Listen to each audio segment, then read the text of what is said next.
Are you gearing up to launch a product or don't even have a strategy that you are confident in? So here's the thing. We searched the lovely internet for some of the best launching tips from top entrepreneurs and influencers with a twist of our own experience, of course, to give you the best blueprint to launch your next product or service. First one that we're going to talk about is somebody we know dearly, which is the launch strategist himself, Words Taylor. And first, you have to prep the people before you can launch anything. So let's hear what he had to say. The key thing to a successful launch is you want to give your audience enough time to prepare for the purchase. So think about it like this. No one is going to buy, especially if it's a high ticket. They're not going to buy right then and there. So what you have to do is get them a chance to prepare their money, their mindset, their time, all of these things, and even try to understand who you are, what problem you solve, and how their life is going to be transformed for working with you. They have to go through this process first. And then with your launch process, now they can be ready to purchase on the day you release your product. Love it.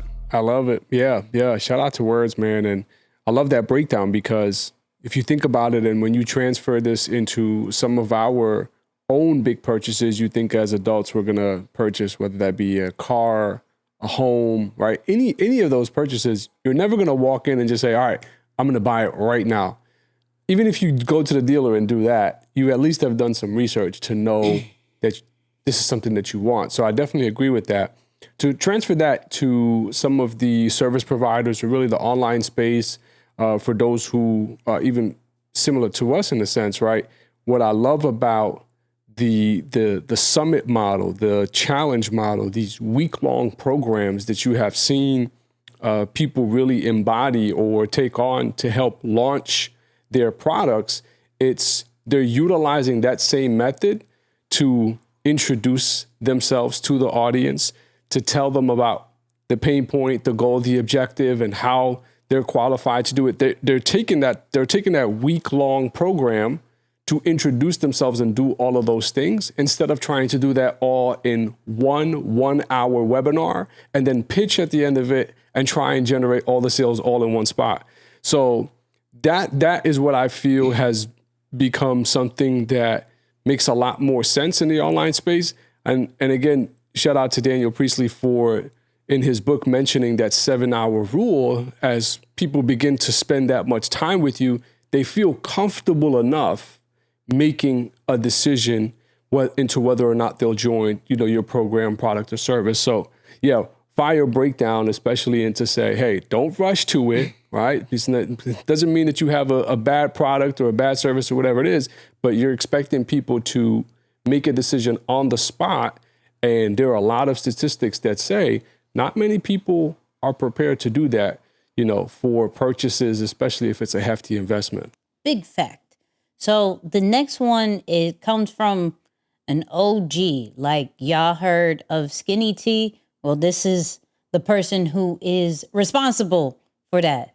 So Greta who works hand in hand with Founder, actually, talks about the 3 ways to launch a product.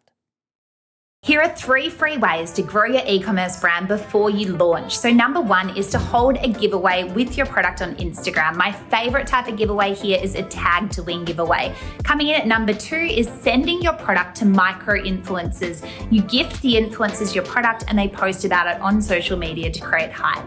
And finally, number 3 is to create an email waitlist to convert your social media followers into your email subscribers so you have a fan base to launch to.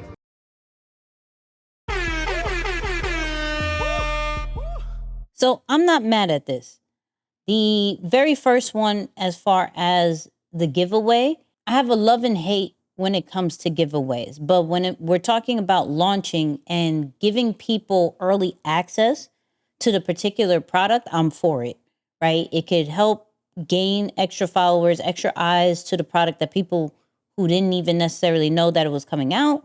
But also it is another way to get it into people's hands that they're actually excited about as far as like, yo, I won. So that kind of increases the chances of them sharing it on social media because they actually won the joint and they want to show people, look what I got and what you don't. From that standpoint, I like that strategy.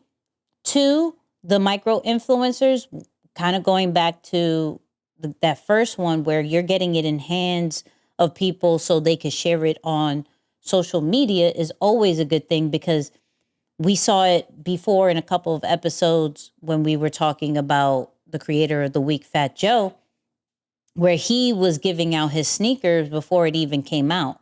And he would do it strategically to certain people that he knew had a following and be like, yo, I'm hand delivered to you, knowing that their audience would see it as well.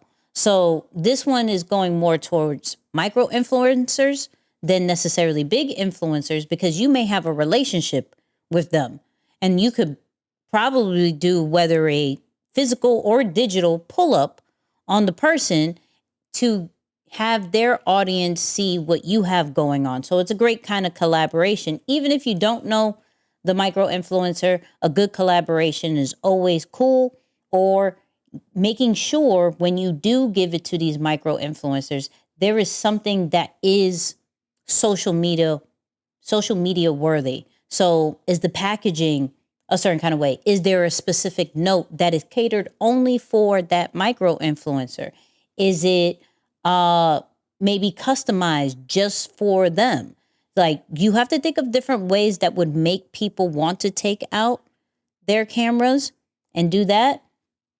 And then the last one is, of course, the waiting list, which I'm a fan of because this is giving you warm and hot leads for those people who are ready for your actual product. So you're saying, yo, we're going to give you, and you want to incentivize them. Join the waiting list, and I'm going to give you this early, right? Shout out to Aaron. He owns Black is the Brand. And he has like this really fire, like sweatshirt hoodie of saying Black is the Brand, but it's like in a puff situation. And the only people who had access to get that were people who were on his waiting list. And he was making sales based off, yo, I only released that to the waiting list. I didn't even release it to the online. And we got to think about it in this kind of way. Those people who really rock with us would be on the waiting list. And social media almost sometimes feels like a hit or miss. But I could almost guarantee each email that I put out, I'm going to increase my chance way more of somebody purchasing rather than allowing social media to show it to whoever it wants to show to. It may not even show it to my top purchaser. So I fully like these 3 reasons for the explanations that I gave. And yeah, Greta's been doing this for a minute, so shout out to her. Now, the next one is really dope, right? Goes from a TikTok coach called Zesty, right? And he talks about kind of pretty much documenting the process when you're launching a product. First up, I would document my whole journey right at the beginning. I would talk about coming up with my business name, how I designed my logo, what pain points my business is solving, blogging how I created my products or getting samples, and even add your own lifestyle elements. The goal here is to establish you, your personality, and interest in your business. Next up is launch time. Here is where you reveal or announce your collection, and you want to talk about how you're feeling, show some emotion, what went right, what went wrong. And most importantly, why is your product unique? It's really important here to sell without selling and just tell some really fun and engaging stories. Next is your post-launch content. Now that you're up and running and this collection's gone live, we want to see you pack some orders. This is such a great way to involve your community. And from there, we want to see what else is happening inside your business or new products that might be coming out. This is your best chance to show your life, your business, and how things might have changed. Yeah, this is so good. It's really a first person's view into not just launching the product, but heck, launching the whole business or from when it all started, right? Maybe not from the business, but at least the beginning of when that product was in its ideation phase. So I love that behind the scenes build up to it to get people prepped into looking for when it's going to come out, or to really preparing that something is eventually or essentially going to come out. So I love that build up for it all. The part that I think is so interesting is that this is where you get a lot of people to support you just because they may not even need the product, but they simply resonate with the experience. They're looking at like, man, I'm an entrepreneur. I've gone through this. This is so relatable. This is so helpful. This is so encouraging. And you just find yourself wanting to buy, not because you need the product, but because you like what this person is doing from that standpoint. But essentially, it's still the process. It's a very, call it organic, or again, first person launch strategy. But what it's doing is it's still meeting the criteria of a successful launch, which is persuading people to say, I'm going to buy, right? Or this is exciting. I want to be a part of it. So I love that. And then, of course, the final piece of showing the shipping or the packaging or whatever the case may be, that is proof that, hey, this is working. You're not the only one who's going to be a part of it. We've talked about it before, where one of the most exciting things, or even the opposite, is if you're a part of something and you feel like you're the only one who's a part of it. Like, wait, so no one else is in this program with me, or there's nobody else who is, who I may want to learn from or connect with or build with. So I think showing the actual proof that, hey, you're about to enter almost an exclusive community just by simply buying this product, right? Because now you're amongst everyone else who is enrolled in this, but you're not just the only one. And I know in some cases it does, and I think there's a different product tier or a premium feel altogether to feel like you have a one of one. But in this case, we're not talking about that type of experience, but however, documenting the proof or the delivery that you're not the only one who has made that decision, it almost removes that buyer's remorse or that buyer's guilt that some people may have. Like, shoot, should I have bought that? I was like, no. Oh yeah, no, it is a good decision. Okay, there's hundreds of other people who are buying. I see the packages go out. So this is a good move. So yeah, I love how, again, organic, and just it takes a first person appeal, but ultimately it still delivers on the persuasion to get people to buy in. So good. And last but not least, we got the Kim K breakdown by Farah, who is a ad strategist, and you'll see why certain things just sell out from the Kardashians. This is the strategy Kim Kardashian uses on all her launches to have a successful launch, and this is how you can do the same. First of all, she prepares her audience for what's coming. So you can see here, she's launching a new soft line collection, and she's giving her audience an opportunity to actually click through and view the collection. And once a potential customer clicks through, they can actually see everything that's coming soon, including the prices and the colors that are going to be available. This is extremely smart because once a potential customer actually clicks, they are then targeted with email marketing. So for example, here you can see I got an email straight away showing me what I view, so they know I have an interest in this, and then when it launches tomorrow, they can retarget me again. But it doesn't just stop there. With the use of ads, they will also be able to retarget anyone that landed on that coming soon page, making sure they come back and make that checkout tomorrow when it officially launches. Yeah, I think that's genius. I ain't gonna hold you. One, I was wondering, how did they get the email? I'm assuming you have to enter your email first for you to see all the products. I'm assuming, right? That would be the only way that they can get that information. But maybe they have some wizardry behind the scenes. It's Kim Kardashian. I really wouldn't be surprised. But typically, you would get people to enter their email so they can see what's coming soon, and then you can retarget them off of the emails. Of course, then if you have a pixel that's connected to your website, then you can also retarget them with social media ads.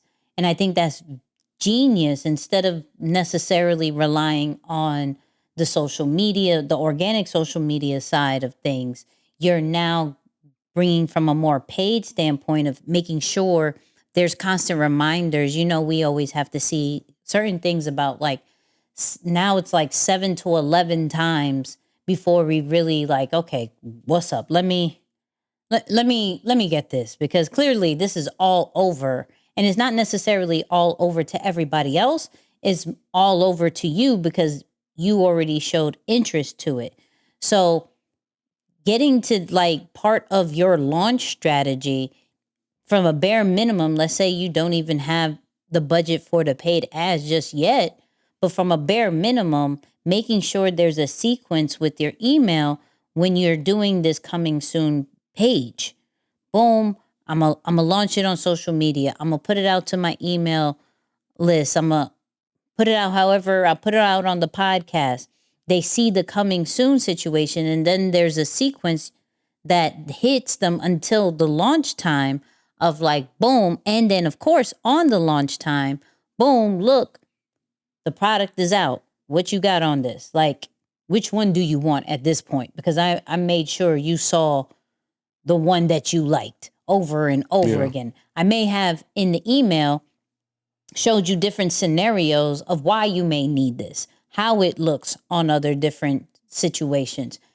In her case, it was about clothes. So showing other people in that particular style, in that way, you know, maybe different scenarios as far as if you're at a party, if you're going to the movies, like making sure the person fully sees them in every single scenario they may use it in. You could do that in your email sequence. And so hitting them back and forth, I think that's really dope. So I actually really like that one. That one and the last one, as far as like just documenting everything, because it's crazy. I was just watching, TikTok will make you watch some crazy things, like these free-dried candies, right? Okay. Like, have you seen those? No. So like they're like freeze drying like all these like Skittles, chocolates, everything. So like you bite into it and it has like this crunch. And what they do, there was a particular TikTok account that was like, yo, we're trying to do it for chocolates, and chocolates is not working, but I found the special one, and they would show the process of it. And then boom, is coming soon. Make sure you go sign up for the waiting list. And then later on, they'll show all the different packages that they're sending out to it. So it kind of combines both of these situations. But through this all, with all four of these different tips, you should be able to pretty much come up with your own strategy to launch. You may like what Greta said. You may like what Zesty said. You may like what Farrah said. You may need to prep like words Taylor said. But all in all, the biggest thing is that you need a launch strategy. You can't just drop it. We're not J. Cole. We're not Beyonce. And even them, because of the algorithm and how everything's going on, they still have to do a little bit more, right? J. Cole now is going on tour, which I don't really want to talk about because I'm not giving no more money, but we'll talk about that in a little bit. Going on tour. He's going on podcasts. You know, Beyonce is Beyonce. She don't have to do that. But I mean, she's coming out with a movie. Like, she's just doing different things. But even when she dropped her perfume, she dropped it, and then she came back later showing face, doing another video as far as her launch. And so make sure with whatever product, whatever service that you may have, there is at least some kind of thought to the launch strategy, and that you will have certain things in place, whether it is using influencers, whether it is using email marketing, paid ads, just your social media presence. Make sure there's something, because it will make a world of difference and more money in your pocket. Which one did you like the most? That one before the last, I got to tell you, I really like that, documenting behind the scenes. You're getting people prepared for it. But it's crazy, too, that for some reason I didn't pay too much attention to that phrase until you said it one time, selling without selling. because that's essentially what that method is. And I guess it really is a thing, huh? It's like people really embody that as a strategy. It's like, hey, I know I need to sell, but I'm going to do it indirectly by just showing you what I'm doing or what I'm up to. So that's dope. I'm for all of that. All of that. Right?